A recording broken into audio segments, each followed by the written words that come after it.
Shahbaz Sharif walked over to them, leader of opposition के पास गए, गौहर साहब के पास गए, वहां खड़े होकर उनसे बात की। फाइनेंस मिनिस्टर साहब इनके पास गए, उन्होंने इनके पास, ये सोच से ज्यादा जैसे कहीं सोच भी नहीं आ सकती थी जब इमरान खान साहब वजीर आजम थे इस मुल्क के।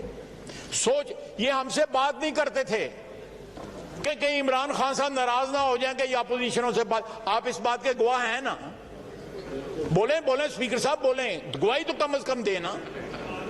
इनका कोई बंदा कोई उठ के वहां पे नहीं आता था उन बेंचों के ऊपर जिन बेंच पे हम पीपल्स पार्टी की इंतहाई कशीदगी के दौरान जो है अहमद मुख्तार को अल्लाह ताला जन्नत नसीब करे, हम पीछे बैठे होते थे उसके साथ, वो भी उठ के आते थे, हम भी उठ के जाते थे, रात को शाम को जो है खाना इकट्ठा खाते थे।